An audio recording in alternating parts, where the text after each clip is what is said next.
Hi, I'm Patrick Moreno and invite you to watch our masterclass together with Branson of the Cyclone project.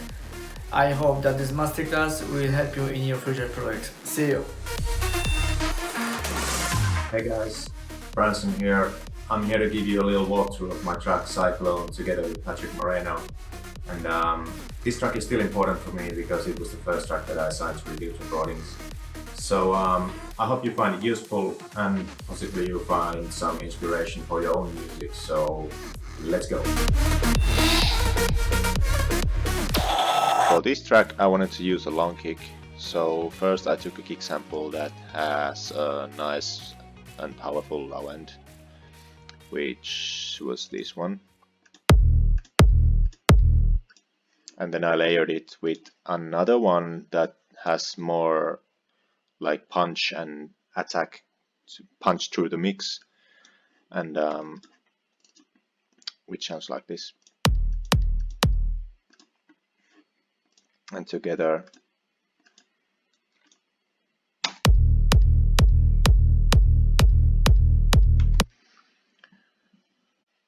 usually I like to stay away from these sound banks that are made by big artists because they tend to be pretty overused. So I use them more in some effect sounds or somewhere where the attention is not in that particular sample. And I think in this case I've processed this kick sample a lot, so it won't sound like the original sample that much anymore. So here we have an EQ where I've tamed down some harsh frequencies and there probably was some resonating frequencies in this area, and then I took off some of the low end to get rid of the rumble that might be going on there, and I think there probably was. So the main lead is actually first introduced here in the second part of the intro, and this is actually a part that I think that came together pretty well actually, because I still love this part to this date, and especially when played live it really comes to life. And I usually like to add some of the lead sound and some of the drop elements into the intro as well and make it sound cool, because when played live I really like when the DJ is making the transition into a new song, and I can actually identify the next track at this point. So I think producers often overlook their intros, like they don't have to be perfect or something, but I myself want to make every single section of my song count. Let's move on to the breakdown instruments, and here in the breakdown the most important element is this nice guitar, which I bounced because it's from the contact and it's going to kill my CPU. But I'm going to show this to you in another project. So here we are on the new project, and this is the guitar from the breakdown. It's from the Ilya Efimos Bank and called LB guitar, and without any processing it sounds like this.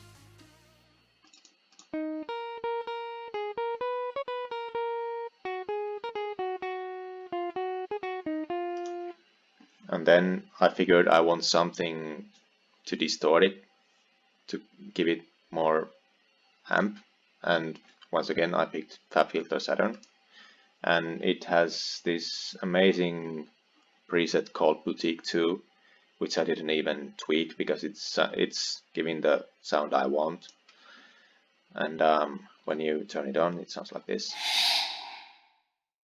I like to do my own drum loops, and I have a background as a drummer, so for me it's much more quicker and easier to pick samples and make the groove from scratch. So I very rarely use full drum loops, maybe just something that makes movement in the background or something like that.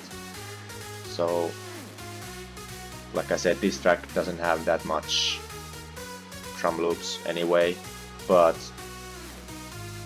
the drop has big claps behind it to make it sound bigger and wider, and let's see what I mean. Like claps like this, played with the kick drum. And I've also used the sidechain for the clap, so it won't fight with the kick drum like this.